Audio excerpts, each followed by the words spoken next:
Perfect. So he's going to be getting the mics on here very shortly, John. Okay. Right about to hit 12. Okay. All right, viewers and listeners, we are going to have, I think, what is going to be very compelling conversation with John Vermillion, the president of Charlottesville Sanitary Supply on High Street. His family-owned business has been in operation for 60 years. There are few business operators in this community that can point to 60 years of consecutive business, but the Vermillion family certainly is one of them. He is the 2023 Small Business Chamber of Commerce Person of the Year. Viewers and listeners, the Vermillion family, some fantastic people and representatives of the Charlottesville era and time that I love very dearly.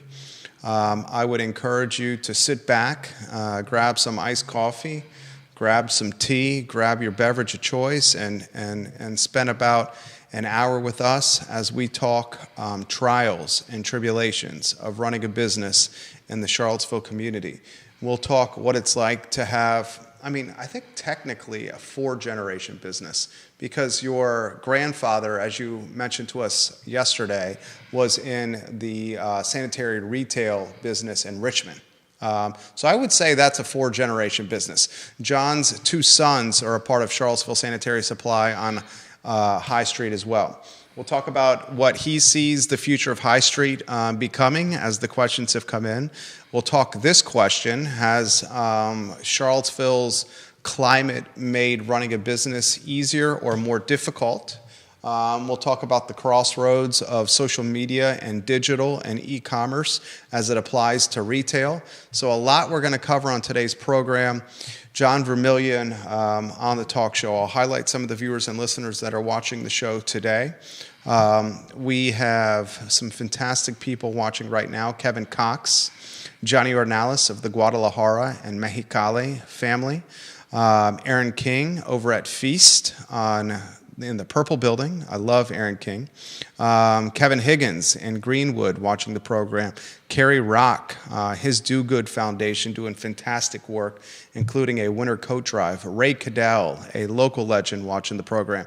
Georgia Gilmer, Gigi watching the program. Brittany Gray, Juan Sarmiento, Kevin Yancey, Bill Mooncachi, G. Milo watching the program. Heather Lamont Walker, Johnson Village's finest watching the show. Albert Graves watching the program. Stephanie Wells Rhodes of the Interstate Service Company family watching the program. Kevin Sullivan, welcome to the show and thank you for joining us. Tom Powell, the founder of Toy Lift, watching the show.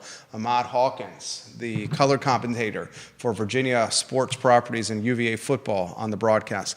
Give the show a like and a share. We will get rocking and rolling in T-minus 10 seconds. Judah Wickower, things looking good, my friend, on your end?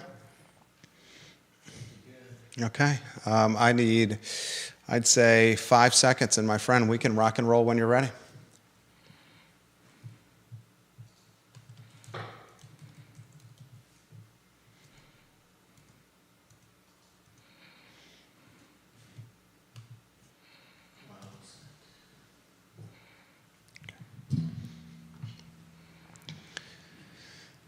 Good Tuesday afternoon, guys. I'm Jerry Miller, and thank you kindly for joining us on the I Love Seville show. It's a pleasure to connect with you through the I Love Seville network. This morning's talk show, The Jerry and Jerry Show, featured UVA football legend Matt Schaub as we dissected some of the challenges of Tony Elliott's football program. Listen to that interview wherever you get your social media and podcasting content. Jerry Ratcliffe, the Virginia Sports Hall of Famer, on Absolute Point. I would imagine today's show is going to follow suit. Our guest is a name that is known in the Central Virginia, Albemarle County, and Charlottesville communities. John Vermillion, the president of Charlottesville Sanitary Supply, live and in studio. His business, Charlottesville Sanitary Supply, in operation for 60 consecutive years, ladies and gentlemen. That right there, a milestone of significant proportions. A business founded by his father, a legacy continued by John since the wee age of, but being about knee height at Charlottesville Sanitary Supply, and now a torch that's being passed to his two sons, including a man, Andrew Vermillion, who I've had the pleasure of getting to know over the last month or so. Judah Wickower behind the camera. We call him the Elmer's glue of the team, the Elmer's glue of the network. Judah, if you could go to the studio camera and then a two-shot as we welcome today's featured guest, the 2023 Chamber of Commerce Small Business Person of the Year, John Vermillion. Good afternoon, John. Thank you kindly for joining us. Jerry, thank you for having me today. It's an absolute pleasure. For the viewers and listeners that do not know John Vermillion, the man, introduce yourself to them, please, sir. I am a lifelong resident of Albemarle County. The business, we've sort of split our time. The business is in the city of Charlottesville, but myself and my sisters and brother grew up in Albemarle County, product of Albemarle County Public Schools. Graduated 1983 from Albemarle High School. Worked in the business, I remember when I was really small and going into the office with my dad and, poking around the warehouse. That's when we were located on Water Street. That's a long time ago. Let's see. I've been doing it for 40 years as a career. I will admit that I turned 60 years old in March. And so the business and I were born the same year, although I'm about 6 months older than the business. Wow. How we ended up in Charlottesville Sanitary Supply, well, I need to give some credit to my mother as well. Jerry said, started by my father. Well, my mother was very much a driving factor in starting the business. They were originally from Richmond. You touched upon my grandfather he had a contract janitorial cleaning business and sold cleaning supplies as well in Richmond. That was back in the 50s. And my dad, when he got out of the Air Force, he was in the Air Force, went to work for his dad at the time and quickly realized that this was a career path. The neat thing about what we do is it's a business of necessities. And I remember my dad telling me, saying, they wanted to go into business. My mom saying this as well. And what was a business that was resistant to recession, resistant to downturns, and that was selling cleaning supplies because I guess my mother had done some research that back in the Depression days that similar businesses to Charlottesville Sanitary Supply remained in business because, let's face it, everybody has to have toilet paper, hand towels, facial tissue, and those are the core types of products that we started out selling. We've morphed into selling lots of other things, but all of them still are essentials to health and well-being for humanity. Your son, Andrew Vermillion, giving you some props right now on the program. Logan Wells-Clalo watching the show. Vanessa Parkhill watching the program in Earlysville. Viewers and listeners, if you have questions for John or if you want to shape the conversation, put your comments in the feed and we will relay them live on air. 60 years of consecutive business. Put that in perspective for the viewers and listeners. And it's a show that talks about real life. So it's trials and tribulations of 60 years of running a family business, John. It's I'm rather humbled by it, first of all, and the other thing too is where has the time gone? It's been quite amazing as far as just how long it's been, but it doesn't feel that way. My customers. Leave me. I enjoy my customers, my wonderful people. Love interacting with them. Trials and tribulations. Well, it's a small business, and we've chosen to remain a small business. We've had similar businesses in the past that have come and gone. They made choices to become larger and try to cover a larger footprint. We never did that. We were always, Charlottesville, Albemarle, Central Virginia. That's our home. That's where our customers are. That's where we work best. Trying to sell product to commercial customers in Richmond all around the state, that's just a good way to lose money. And so we don't do that. We try not to do that. It's hard to find help, but it's hard to be profitable as well these days and times. Expenses and costs are just as any, just your family. But just imagine a small business. Our insurance costs are through the roof. Our health insurance costs are through the roof. Our product costs continually go up. We are a small business, so the buying power is limited as far as that's concerned. However, we have a lot of long-term vendors that we've dealt with for years and years. Our product lines are established. I think our reputation, I try very hard to protect our reputation, speaks for itself. One thing I've always preached about to my boys as well as to anybody worse, I do not want to get a reputation of overselling somebody. We try to listen to what our customers are asking for, what their problems are, and to resolve that in a economical way. So that's another, I don't think we've ever had a reputation of being overselling people. Let's see, what was another part of that question? Comments are coming in quickly for you. You're a popular guy. Janice Boyce Trevelyan, thank you for 10 years of clean pool chlorine prices. And she highlights our prices coming down maybe this year for chlorine. We'll talk about that. Bill McChesney says, here's a historical question.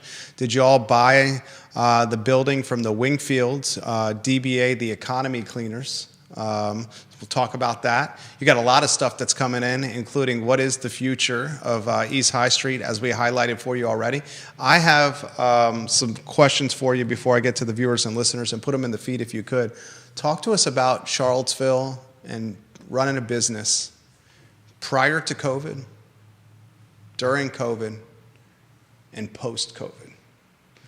As a business owner myself, 16 years, almost 17 years in May as a business owner for us. So we're about 16 and a half, I guess you would call it. Running the business before COVID, things were done a certain way.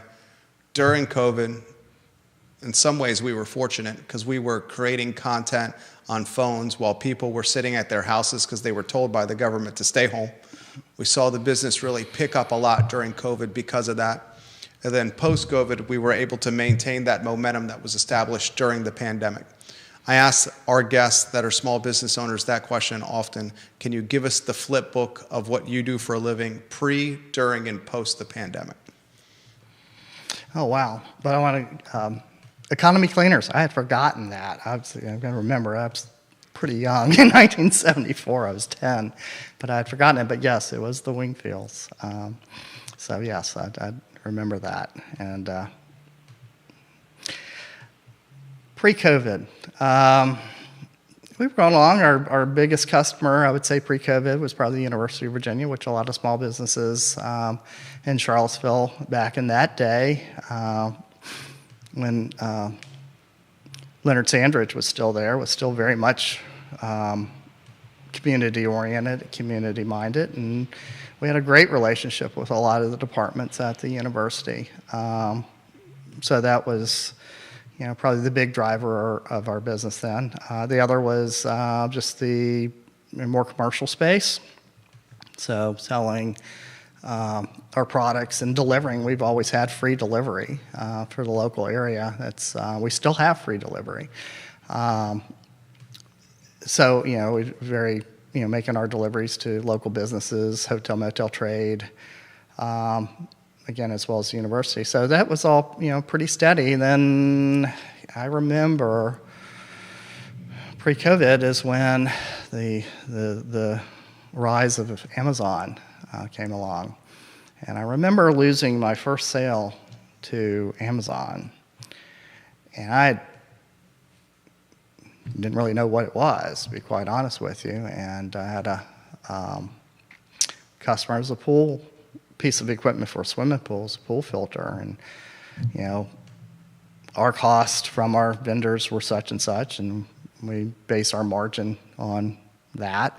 I quoted a price, which was a fair price, what we were selling that piece of equipment for in the day, and then that was early days of, well, not early days, but cell phones were coming. It was Wi-Fi enabled cell phones. So basically, a customer had brought up this Amazon page, found the identical product that I was selling for less than I paid for it, and it kind of left me a little shaken. Needless to say, I lost that sale. I didn't really know what to say, and then that's when the reality of wow, it's becoming really hard to be a small business and be competitive. Obviously, we're still here. That was probably at least 15 years ago, 12, 15 years ago would be my guess. And I do also remember when Sam's Club opened. Everybody was saying, oh my goodness, Sam's Club is going to put us out of business. Well, it didn't. So we're still here. So we're doing something right, unless immediately got on the phone with vendors and saying, what are you doing here? Well, I just lost the sale, yada, yada, yada. Well, it took all the wholesale distribution network by, they were all caught off guard as well. So it took some time for that to shake out.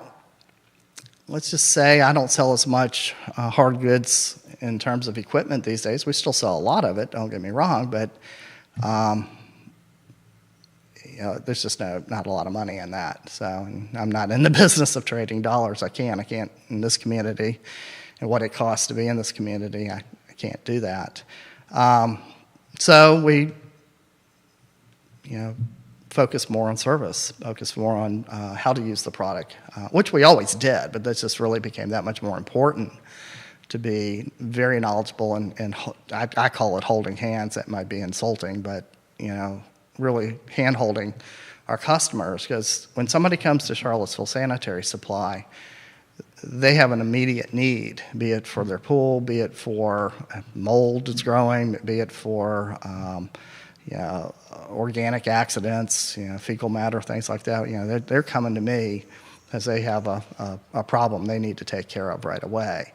And so it takes time. It takes a lot of time to tell folks how to properly, use the products so they're not wasteful, that sort of thing. So that's really what we've concentrated on. Now, with that said, you can't beat them, join them. We have an Amazon page now that is knocked me over with a feather. It's coming up on a year. It was the idea of a son, business slumping. This is sort of after COVID, business. I'll come back to COVID time. Was very interesting, but after COVID, our business dropped off precipitously, and we need to, what are we going to do? Well, I can't beat them, join them. So my son Andrew said, well, let's start a Amazon page, and so I said, have at it, And I remember he put a few items up, opened the Amazon page. It was a Thursday. And I'm going through it, and I said, well, this is great, wonderful, but nobody's ever going to find us. How are they going to find us?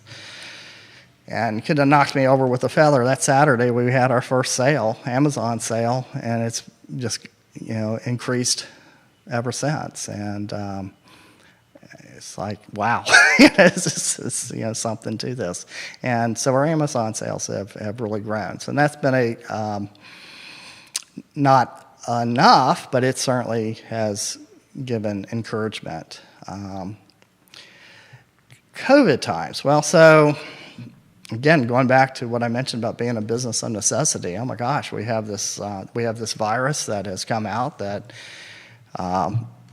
is deadly, and you can get it from touching things. This was before they realized it was more airborne, but it was just a lot of fear. Everybody ran out of hand sanitizers, hand soaps, the things that people were looking for immediately. We sold out of hand sanitizer in 3 days. people were looking and saying, I don't care what it is, what the packaging was. You know, we sold a lot of stuff, sold stuff that needed to go. And then also disinfectants and hospital-grade disinfectants and proper methods of using the disinfectants. There was so much misinformation that came out on proper touch surface sanitizing and disinfecting.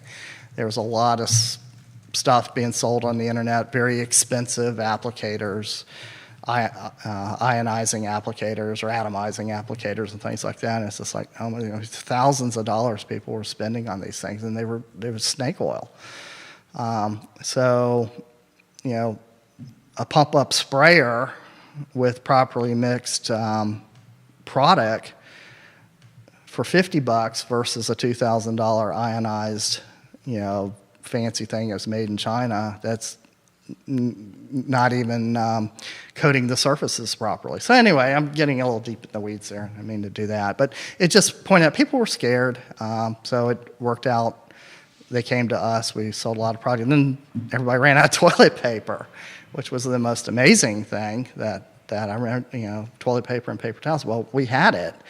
Now, my talent tissue business is institutional, so I mean, I have cases of 80 rolls to a case or so, but people had to have it, and we were at a competitive price, never always maintained our normal margin on these necessities. And I remember in the height of COVID, it was the March of that year, and toilet paper had run out, and you were supposed to have 6 foot distance from people.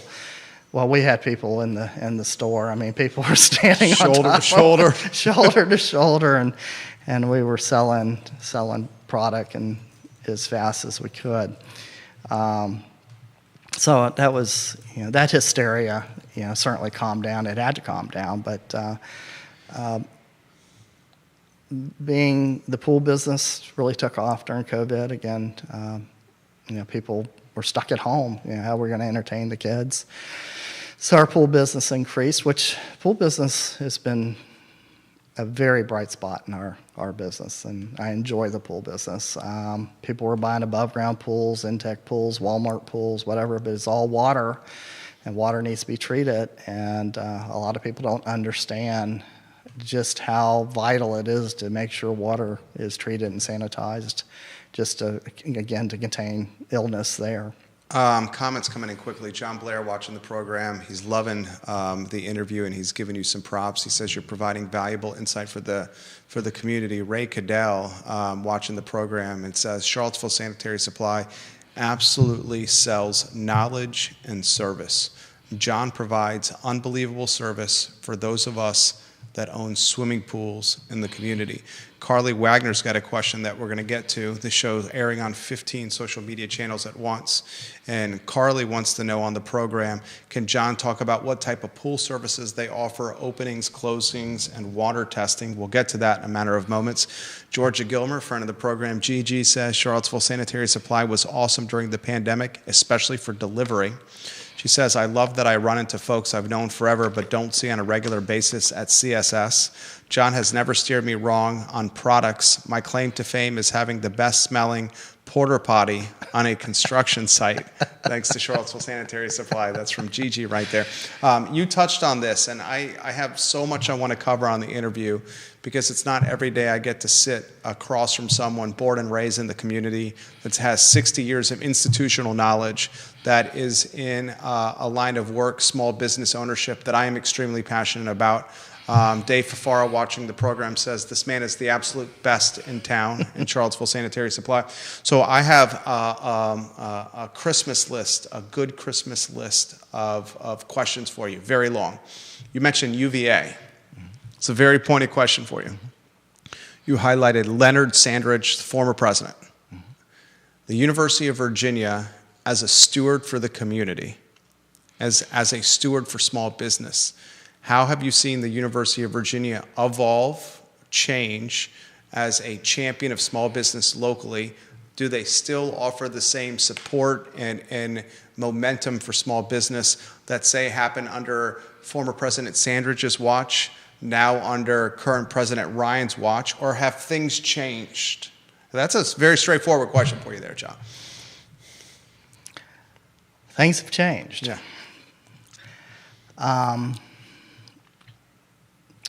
Taking my Charlottesville Sanitary Supply hat off and just being my personal John Vermillion from the community all my life. As much as I would like to say the university is a great incubator for small business, they may be for some types of businesses, but for mine, I would say no. I'm a type of business that relies on selling and distributing products. We sell products. We have to sell. We have to have sell those products at a certain margin to be able to survive and stay in business. Back in the day, we could do that with the university. They appreciated the service that we had, the ability to quickly get product to them, find specialty product, do these types of things. Well, something happened. Again, we noticed it. I noticed it more after Mr. Sandridge retired. It was a customer of mine.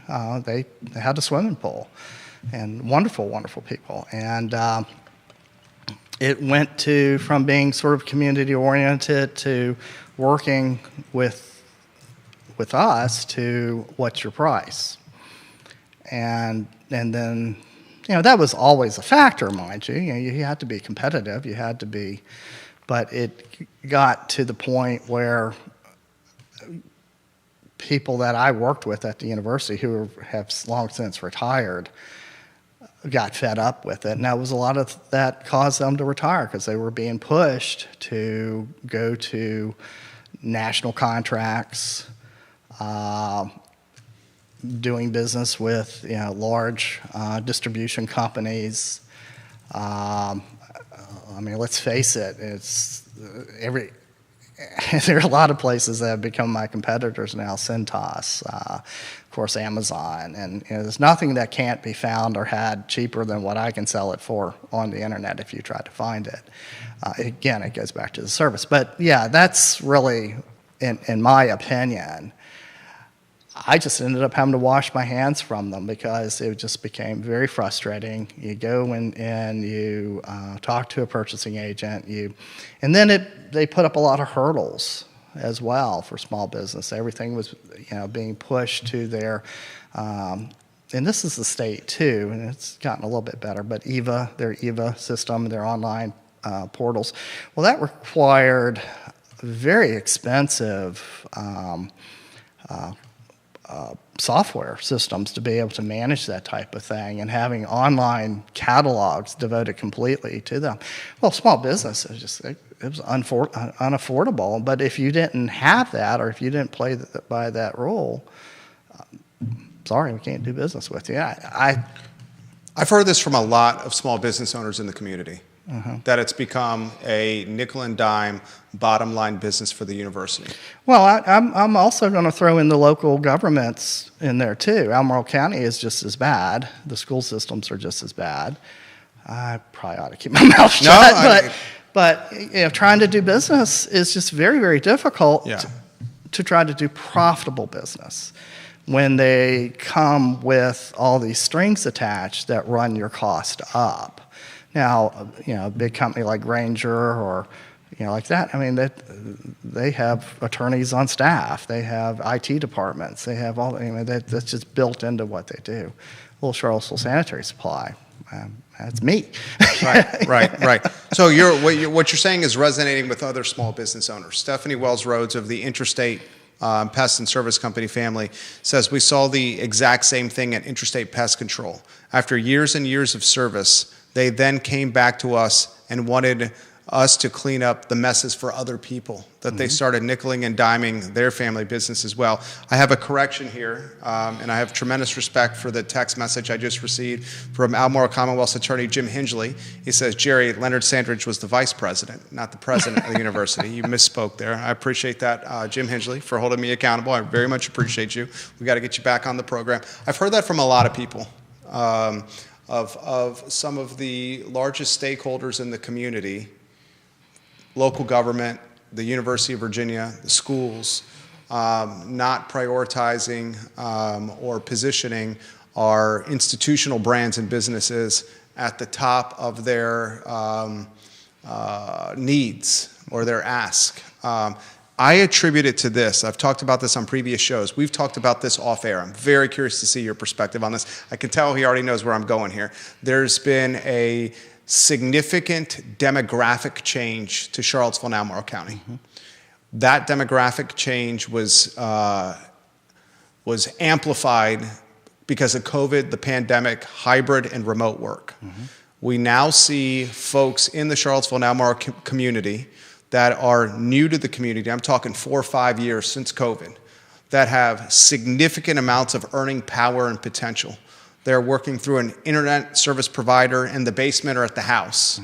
And they're working for a firm or a business in DC, somewhere in the Northeast, Manhattan, Boston, Philadelphia, you name it. I see this everywhere. And they're spending their money not necessarily within the community, but wherever fits their household budget the most. I've been in this community for 24 years. And what I found so compelling of the community was this shop local, buy local. Even if it was a little bit more, you knew that this was going to come back to you in some way. I love that aspect. We still embody that spending habit, if you may. I think some of that was lost because of the COVID and the pandemic, with the demographic changes that we've seen in Central Virginia with transplants, if you may, to the area. It's starting to sound like my father here in a lot of ways. It's crazy. Now a father or two. I want to throw all this to you. I can't wait to hear your answer on this topic. Well,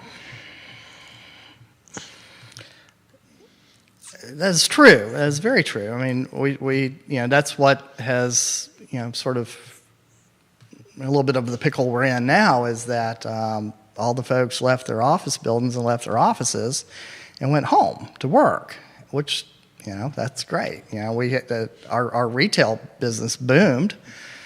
But once again, that wave went away, then our commercial business started to suffer. And then keep on top, we still had all these other competitors in the market and people working at home.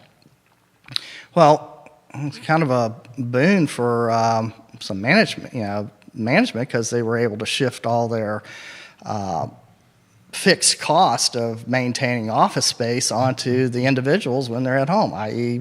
materials and supplies for the buildings, as well as their electrical costs and things like that. They shed millions and millions of dollars of expense just by doing that. But a lot of people they're still working at home, and you get the the university is attracted, which change is inevitable. Change is great. So Charlottesville has always been transient, always. That's the nature of the university being here. But you're right.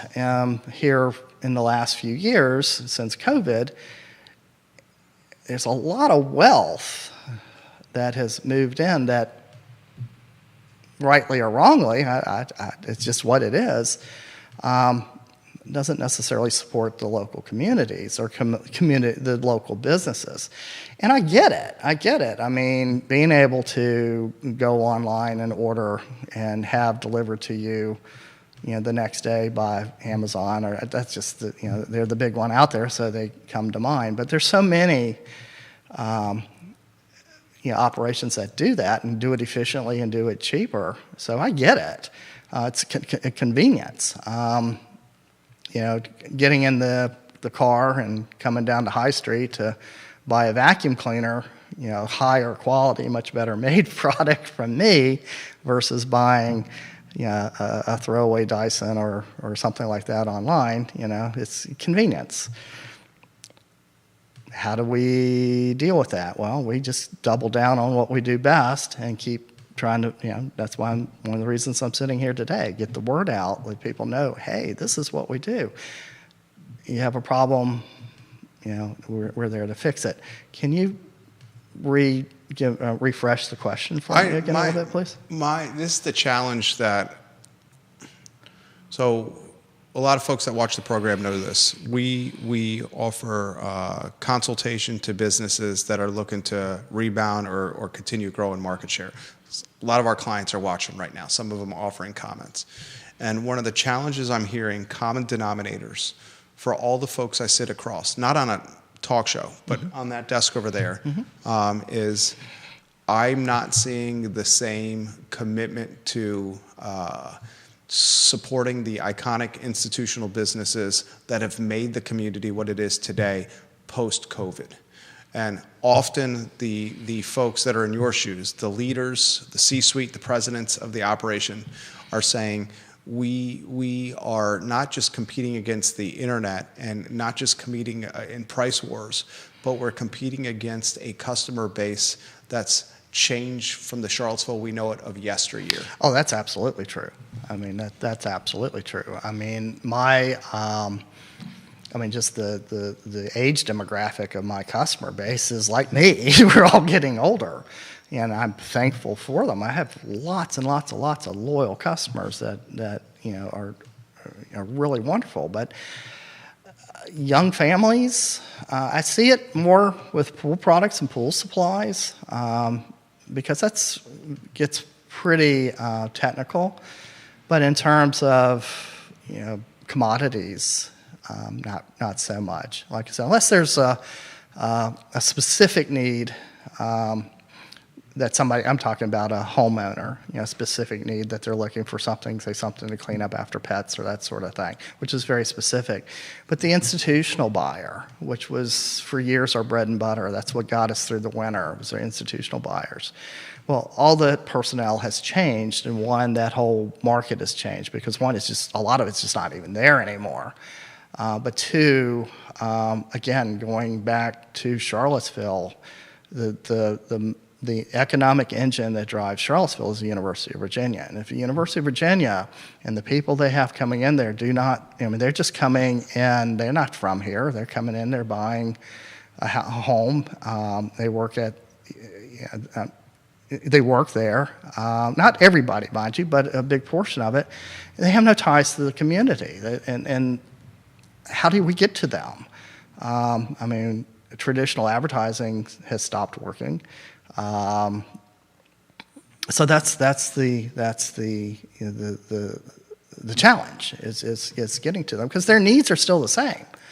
Again, I'm in a business of necessities. People have to have, what I said. At some point in everybody's life, they have to buy something that I sell, but it's getting that word to those folks and finding those folks. So that's more online retailing. But I bring it back to there's still a lot of bricks and mortar here that needs to be cared for in this town. These buildings aren't going anywhere. They're still here. So you have your property management companies, you have the university, the school systems, the governments, and so forth. I think they can step it up. I agree 100%. I think it's a mind shift. It needs to get away from what's your price or what's the bottom line versus supporting the community, keeping the community alive. I'll highlight Neil Williamson watching the program, the president of the Free Enterprise Forum. You have a city councilor and a couple of board of supervisors watching you right now. John is the 2023 Chamber of Commerce Small Business Person of the Year. He is as fit to answer this question as anyone I know. His family business, 60 consecutive years. He's been working in the business 40 years.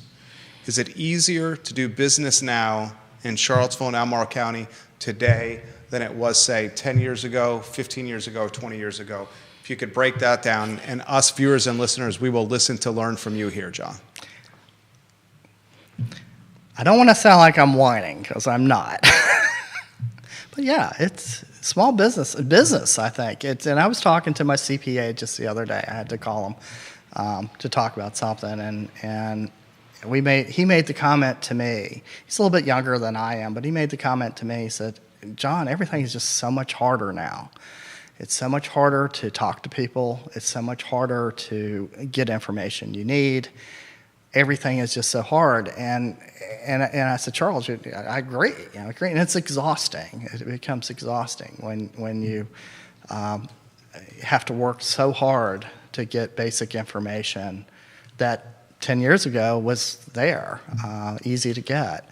So yeah, it's definitely harder today.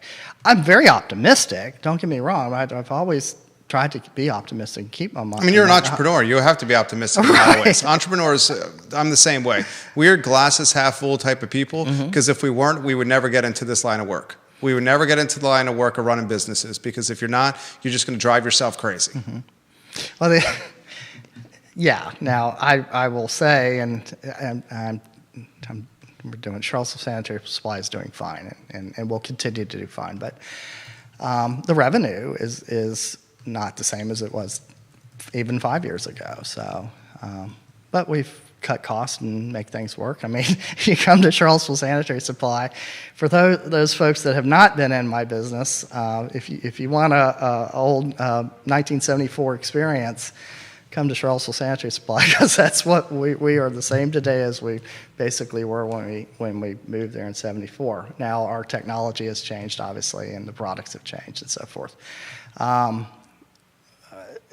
But I'm not really sure where I was going. No, with you're that, good. but, Questions are yeah. coming in quickly. Susan Nardi watching the program. Oh my goodness, Susan. She says, I would give anything to live near you, to pick your brain over stuff that comes up again, John. Muncie, is it Webby? Muncie Weeby. Hi, Weeby. Muncie. Caleb Hall, Mike Ehlers watching the program right now.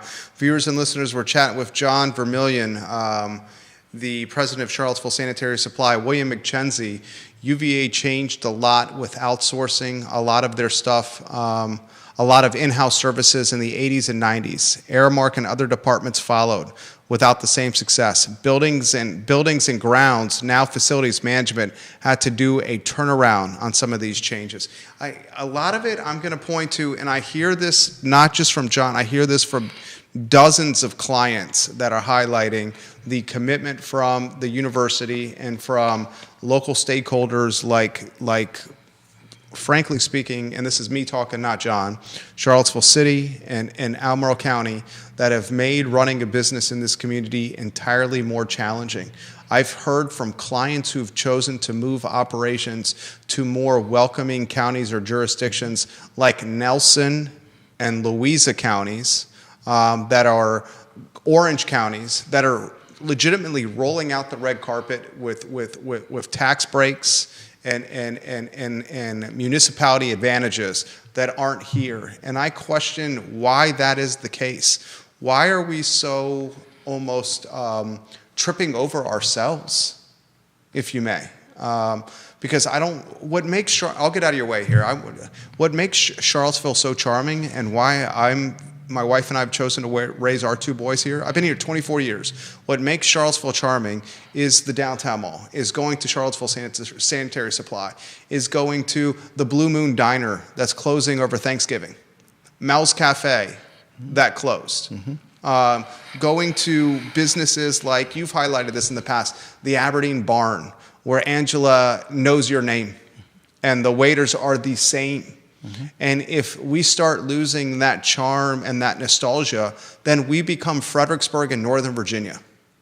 And we become every main street in America. And that would impact quality of life tremendously. Anyway, I see the wheels turning. Anywhere you want to go on any of this conversation? Well, again, going back to being a hopeless optimist, the community, there's so many wonderful people in this community who are so generous with their time and with their money. So I feel, we just have to be optimistic, and we just have to work within what we have and try to expand upon being good to one another, being kind, and supporting our community.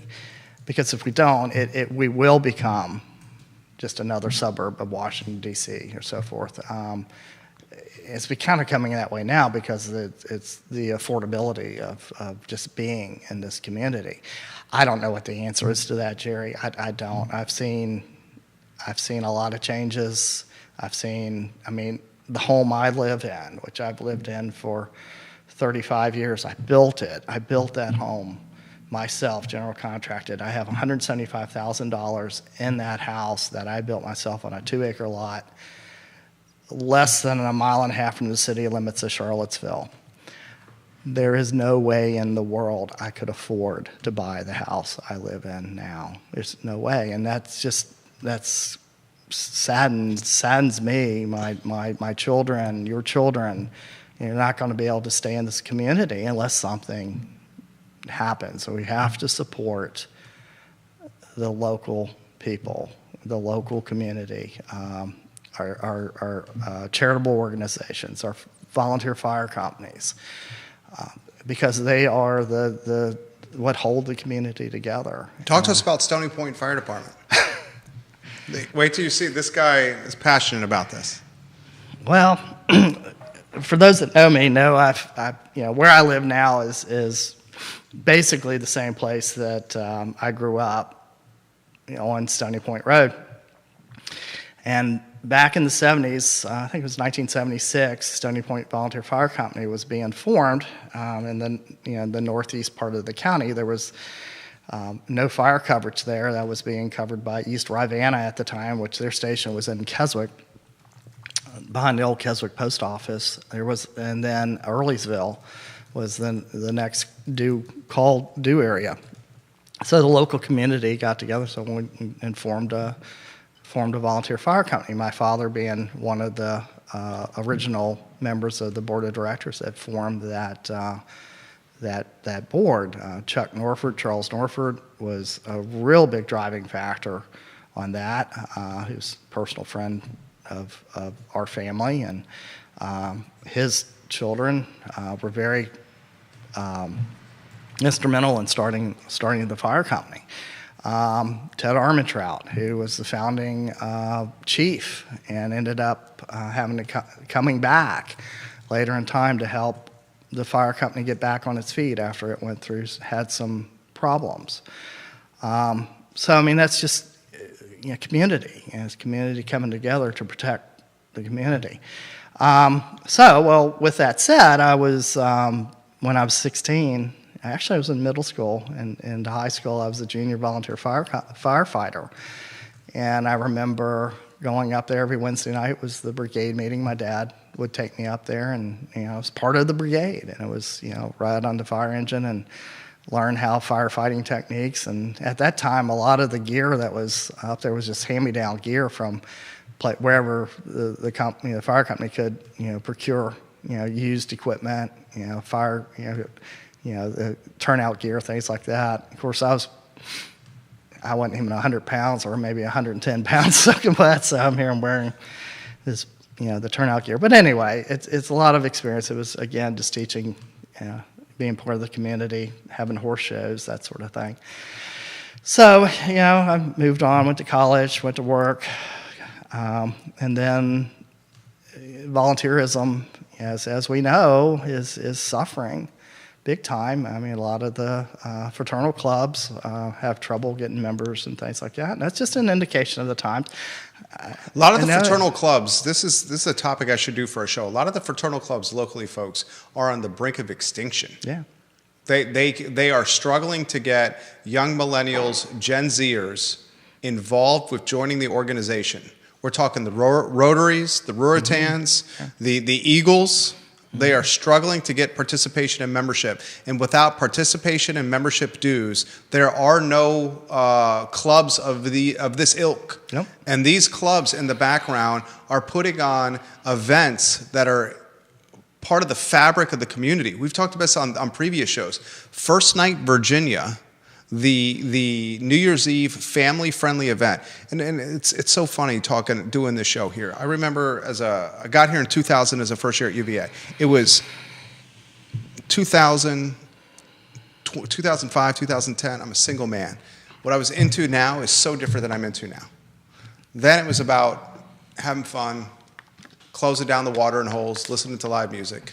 Now it's about something to add to that too. Now I'll throw it to you. Now it's about what can I do with my wife and our boys that aren't tied to closing down the watering holes and maybe blasting our ears next to a live music stage that goes on till midnight or 1 o'clock in the morning because our boys can't do it.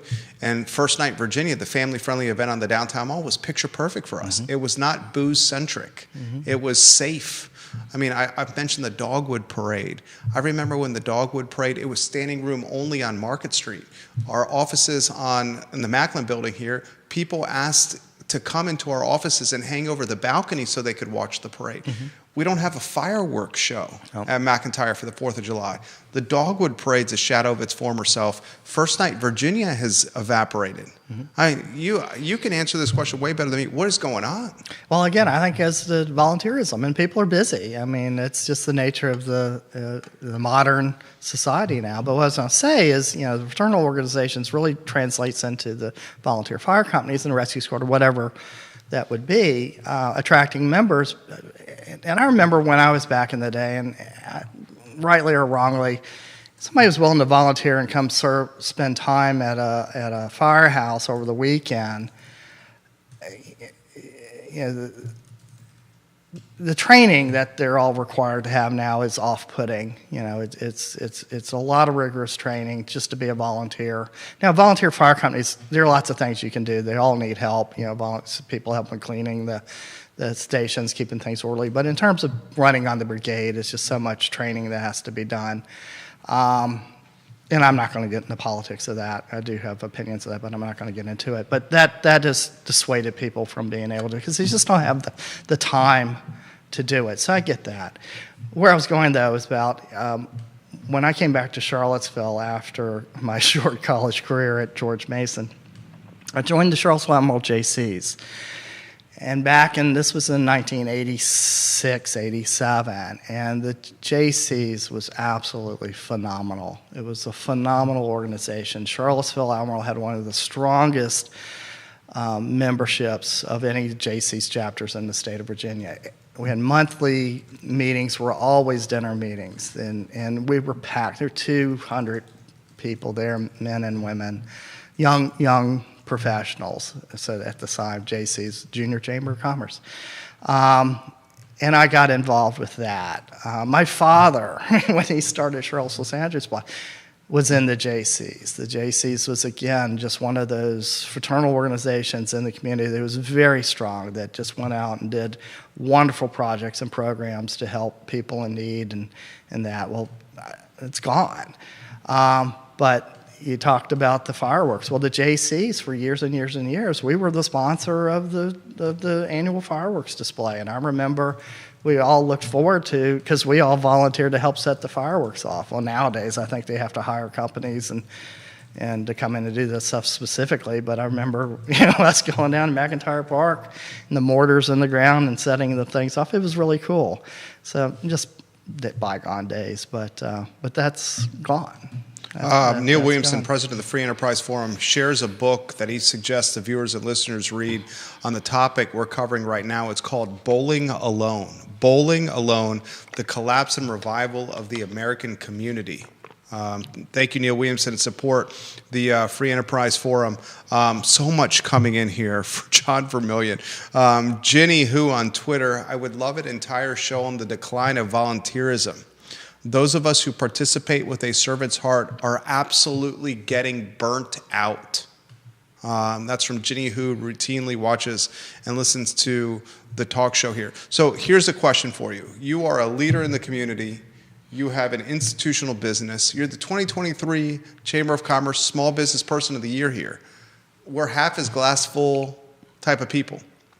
How do we move the needle in the right direction? What do we do here? Get the word out. Just have to rally the troops and get the word out. Promoting local businesses. The service that you're providing here today, I think, is well needed and much appreciated. I'd be honest with you, I didn't know who you were until a couple of years ago, and I had a customer say, "Do you listen to Jerry Miller's show?" So, who's that? So I tuned in, and the topics that you were bringing attention to and things like that, and it became very, very, very focused on the local community, and we need more of that. Not to the demise of the Daily Progress. I'm sorry, I know this, but the Daily Progress was my number one advertising avenue that I did for years and years. I did so much business with the Daily because it worked. And of course, things change in social media, but that's just a fine example of the legacy media, as well as the local TV news and things like that, just not bringing attention to these things. I don't know what you do. No, I think it's for 100. But, I used to work for the Daily Progress, for Monticello Media, for NBC 29. I know firsthand. I know firsthand when big corporations start buying local media platforms like Lee Enterprises did with the Daily Progress. The man you met in the studio prior to the show, institutions, Jerry Ratcliffe, start getting looked at as a salary on a balance sheet. I'm sure they showed him the door when they came in. It's like salary on a balance sheet. Wonderful friends that I had work there. They were all shown the door. Yeah. Jace, this comment comes in. The JCs used to put on the soapbox derby locally. Yes, Thank they you, did. Bill, Yes, for sharing that. Stephanie says she doesn't recognize the Charlottesville she grew up in anymore. Yeah. And that's coming from someone who spent her entire life there. Marnie Harrell, Hi, Marnie. giving you the heart emoji and giving you some props right now on the talk show. Questions are coming in quicker than I can keep up with. We're 56 minutes in. Obviously, we're going to have John back on the show. This is one I promised I would get to, the viewer and listener. Your family owns the Charlottesville Sanitary Supply Building. My mother owns that building. Your mother does. Multiple folks are asking about what the future is of High Street. Folks are asking about what your thoughts were on that development. Wendell's Land, the old home of the circus, right? Mm-hmm. The floodplain by the Rivanna River, where a friend of the program, Bo Carrington, was going to do housing over there. Mm-hmm. That got kiboshed by much of the neighborhood around High Street. The Cosner family, I think Kim Cosner's calling the shots right now for the Cosner family. Yeah, absolutely. And she's a realtor. She's a realtor, and her father owned much of High Street. Owned all of High Street. Yeah. It was, Right? And Mr. Cosner did so much for this community. So give us the show is yours on High Street. I'm going to keep going here. Flip book of High Street, anywhere you want to go. One of your talents is storytelling and a fantastic memory for history, and I think for seeing into the future a little bit as well. Well, you asked me that yesterday, and I actually kind of was thinking about it a little bit. I mean, High Street, probably of all the entrance corridors in Charlottesville, is probably still the one that has remained mostly the same for the last that I remember. No new buildings on there. You have Cosner Brothers. You have the AT&T building, which was the old Armory. You have Charlottesville Glass and Mirror. You have Jack and Jill. I mean, just more. I think they're just more old institutional Charlottesville businesses on High Street, especially the lower part of High Street, and it just really has not changed. The traffic is terrible, but that's a double-edged sword for us. We get the visibility. There's a lot of expensive land on High Street. It's owned by generational ownership.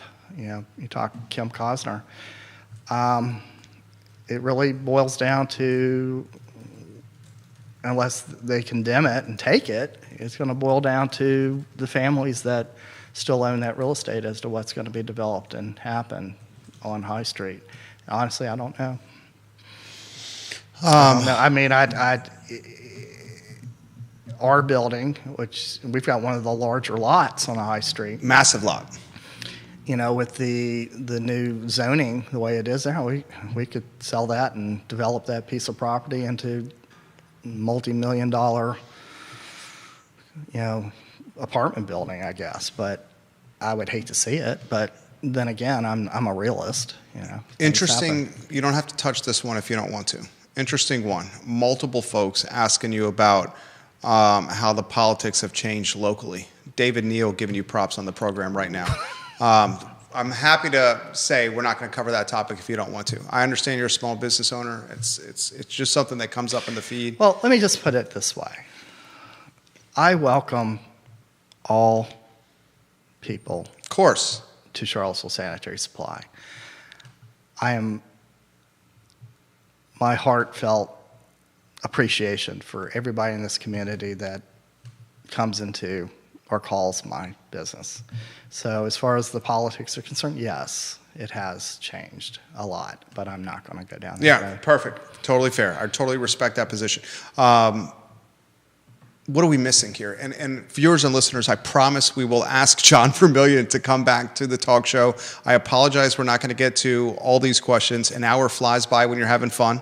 It's been amazing. With a man that's just an oracle of Charlottesville knowledge. Like and share the show.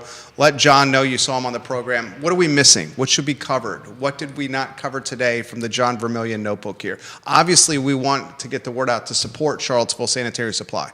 His two sons are working in the business. His mother and father started the business. The business is 60 years old.